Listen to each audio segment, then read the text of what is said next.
Hello, I'm Chris Meyer. I'd like to give you a short introduction to the video series, Are We Being Deceived? Searching for Truth in Religion. This video series is intended as a supplement to my new book, Are We Being Deceived? The purpose of the book and this series is to provide objective information concerning the most influential power in an individual's life, a power that throughout history has had a great impact on civilization: religion. You might be thinking that this series is unnecessary because truth in religion has already been found. But think with me for a minute.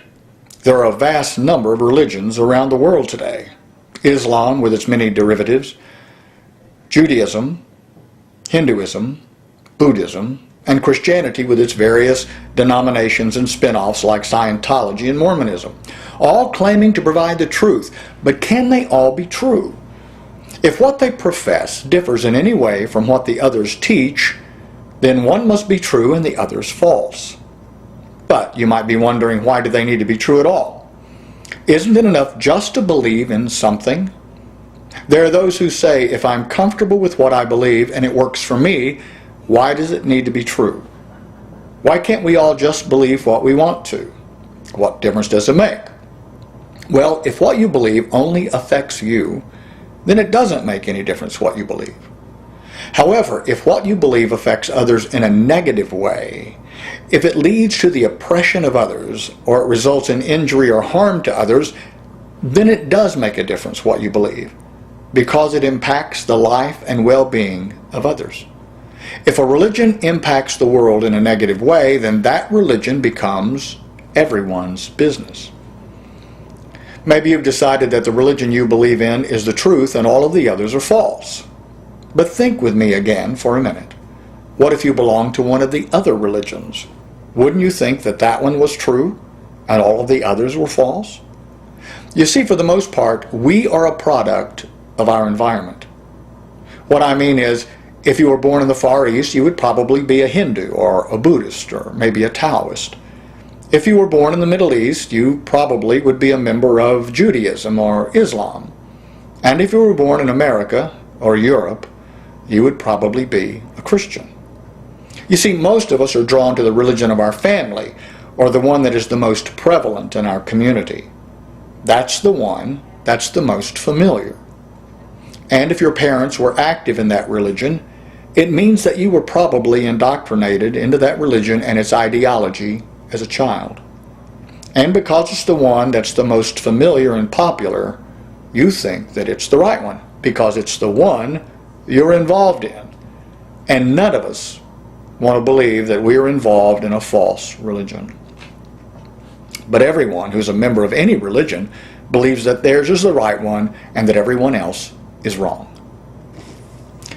There comes a time, or should come a time, when we examine our creed objectively in order to ensure that what we believe does indeed provide us with the truth. What we believe dictates our behavior, guides our relationships, and influences our decisions. The selection of what we will believe, what we will commit our lives to, is just too important to make that selection based on what everyone else is doing. This must be our conscious decision. If you've decided to watch this video series or read the book, you may be between the ages of 18 and 30 years of age. You're the ones who are open-minded, the ones who are the most likely to strive to make changes in the status quo if the status quo is not working. Is religion working? Any of them? Maybe you're one of the ones that agree that they are not.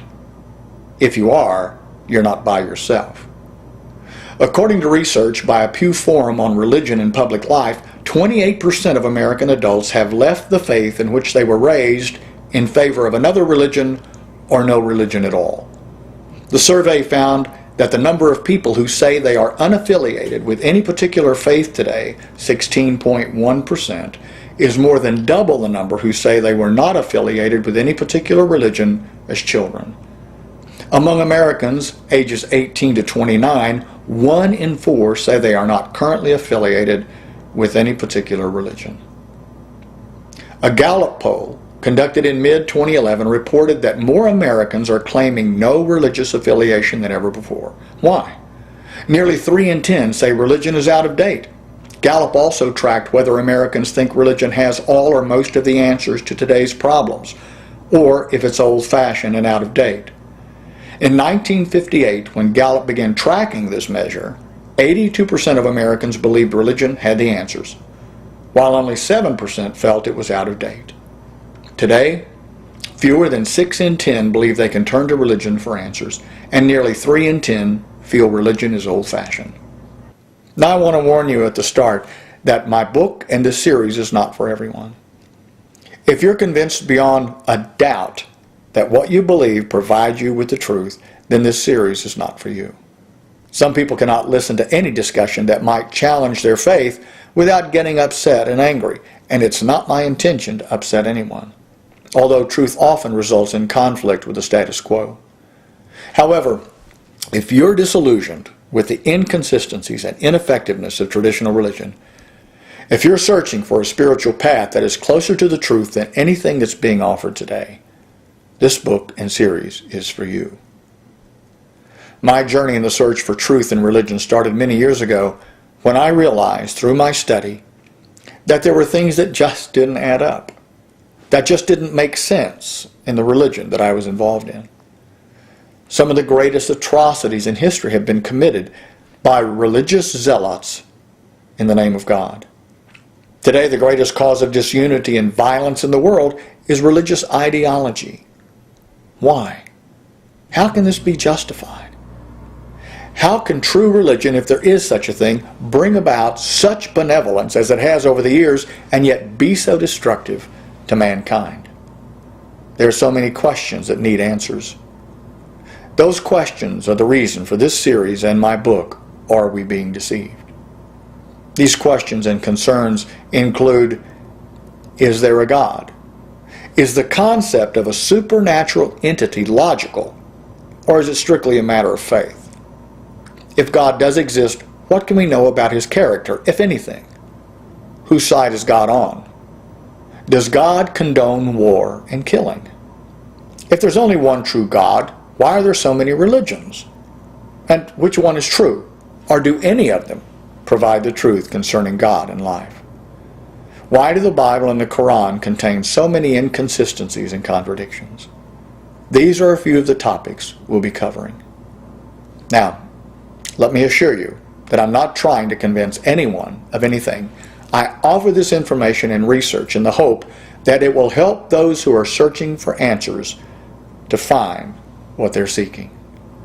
If you'd like a little more information, or you'd like to go a little more in detail than what I'm doing in the video series, you can get my book, Are We Being Deceived? It's available at Amazon.com in ebook or in paperback, or you can order this through your local bookstore.